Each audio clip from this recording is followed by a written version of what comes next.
What is good, Straw Hat Crew, and welcome back to another video. You already know, it's a banger. Without any further ado, let's jump straight into it.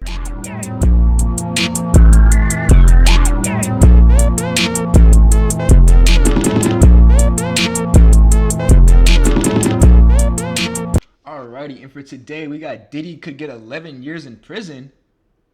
Let's go, man. I thought he was about to get out. I thought he got off. But we about to see, man. He that is one person that needs to be in jail, bro. He needs to go to jail. At least for domestic violence, bro. At least. Like, give him something. Now, it looks like Diddy could be cooked, as he could possibly get 11 years behind bars. In a few days, Diddy will be officially sentenced, and ahead of that, there have been some big updates I want to share with you guys. Prosecutors are now saying that Diddy deserves at least 11 years in prison, while his legal team is still pushing for a much lighter sentence. And if you've been following this case, you'll remember that back in late August, his lawyers actually tried to get the 2 convictions.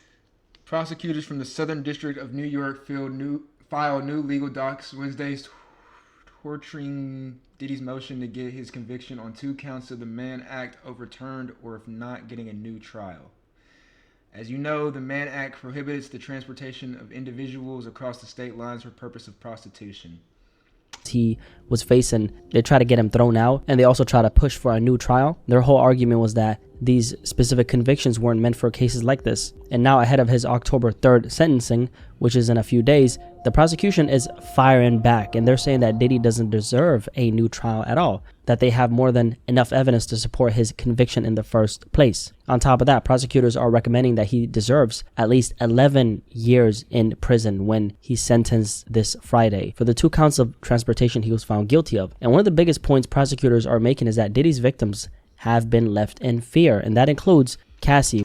Federal prosecutors say Combs was violent, abusive, and left victims in fear. So while he was acquitted of sex trafficking and racketeering conspiracies charges, they say he still deserves at least 11 years of following his July conviction on 2 counts of transportation for the purpose of prostitution.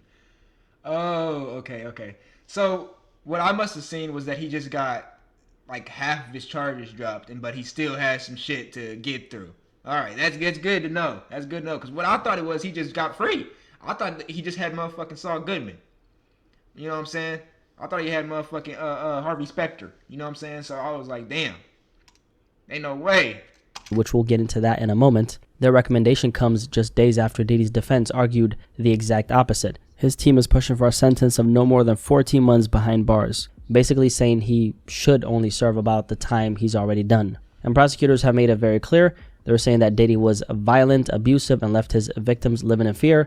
And even though he was acquitted of the bigger charges like sex trafficking and racketeering conspiracy, they're still pushing for at least 11 years in prison off of the 2 transportation convictions from July. They also argue that Diddy held all the power over the people he transported, especially Cassie Ventura. According to prosecutors, they're bringing up the hotel security footage, which all of us at this point have probably seen, showing that should at least be domestic violence, no? That should at least be domestic violence. Diddy, doing all the things that he did to Cassie in that video, right? And they're using that as proof to show how abusive he really was. And to go even further, they want the sentence to reflect what they call decades of unchecked violence, decades of psychological, emotional, and physical damage that he's inflicted. On the flip side, Diddy's defense, they're calling this recommendation draconian. Now, Cassie has also stepped in. She's asking the judge to weigh her suffering when deciding Diddy's sentence. Cassie, who was not only his former girlfriend, but also the star witness at the federal trial, wrote that the court should consider the many lives that Sean Combs, Diddy, has upended with his abuse and control when handing down the punishment for his prostitution-related convictions. And this part is big because we all know that her testimony has been central from the beginning. It's what helped prosecutors. And you know what's crazy, bro? This motherfucker Diddy has been weird from the jump. Like, I remember I was watching a documentary, and it was about how Diddy could have possibly killed Tupac. It was kind of like a conspiracy documentary, but it low-key made sense, bro. It was clicking in my head. I was like, damn, Diddy really could have been behind that shit. Like, he's just been on weird shit from the jump. He's been throwing these weird ass parties for a while. He's been acting all foodie and zesty with all types of young niggas like Justin Bieber, and he had meat meal in the motherfucking cage. I don't know if that's true or not, but you know what I'm saying? Like, it's just weird shit. Build their case that Diddy was running a criminal enterprise that committed and covered up sex trafficking. In a letter to the court, Cassie went even deeper. She wrote, "While the jury did not seem to understand or believe that I engaged in freak-offs because of the force and coercion the defendant used against me, I know that is the truth, and his sentence should reflect the reality of the evidence and my lived experience as a victim." So a lot of this back and forth is happening because ahead of, sentencing, especially in a case of this magnitude, every little thing can play a part. And Diddy's legal team has been making a lot of moves to make sure that he gets the least amount of time possible. One of the bigger strategies has been gathering statements from prominent figures in the entertainment world, people who could vouch for his character, and dozens of supporters have now filed letters to the judge on Diddy's behalf. And yeah, we're talking very big names, everyone from his own mother to rappers like Young Miami. I'm sure you guys know who that is. She is a part of the City Girls, right? They've all come forward to ask for leniency. Diddy's sister wrote to the court. Oh, what? What? Why are we giving this nigga leniency? We don't give drug dealers leniency? Come on, bruh.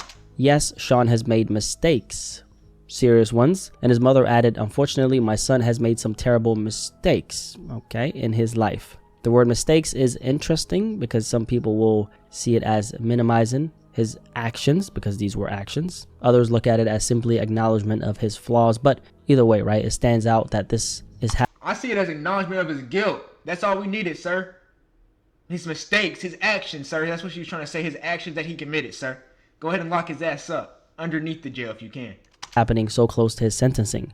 Now, most famously, Young Miami, who dated Diddy for about 2 years, also sent in a statement, and what she wrote caught a lot of people off guard. So Young Miami actually ended up vouching for Diddy. She told the court that Diddy is not a danger or a threat to the community and that his kids still need him.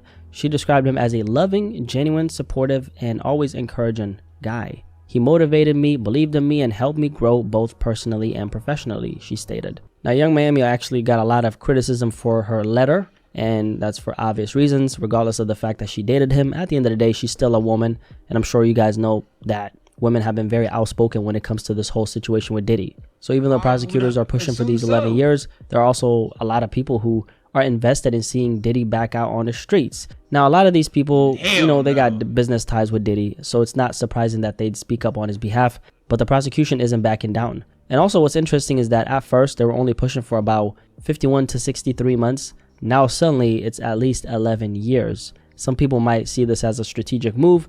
Maybe they wanted the defense to let their guard down. I don't know, but what I do know is that it shows how high the stakes really are. And you better believe that both, sides are in constant communication behind the scenes. Now, 11 years is a lot for someone like Diddy, who's been balling since the 90s, okay? He's been rich since the 90s, right? Before all this, he was untouchable, one of the most powerful figures in music. And honestly, I'm not convinced that he's going to get the full-time prosecutors are pushing for. Because remember, we all thought that he might have gone down for, the worst charges, but he didn't. He was found not guilty on all 3 of them, and now he's only being held accountable for the 2 lesser charges. So the question is he actually going to get 11 years? I'm not sure. I'm just not really convinced. What I do know is that prosecutors are applying a lot of pressure right now. They understand that perception ahead of sentencing can play a huge role, especially in a case this public where so many people want to see Diddy be held accountable. So whatever happens on October 3rd, it's going to send a message. The only question is, what will that message be? If you made it this far, drop a like for the algorithm. Thank you guys so much. Let's just hope the message is justice. Whatever that looks like, let's hope it's just justice, man. How can the judge, was it a jury or was it a judge? If it was a jury, wow. I'm very surprised the jury let that slide. But if it was a judge, and it's understandable, I guess. He could have probably paid the judge. I just don't see a way this nigga should have got out. I really don't. I don't understand it. With that being said, y'all, this is the end of that. And I'm going to catch y'all in the next one. She call me Luda, bitch, I roll out with my shooters. She wanna fuck me in a Plymouth Barracuda. I got my gun on, yeah, she know I'm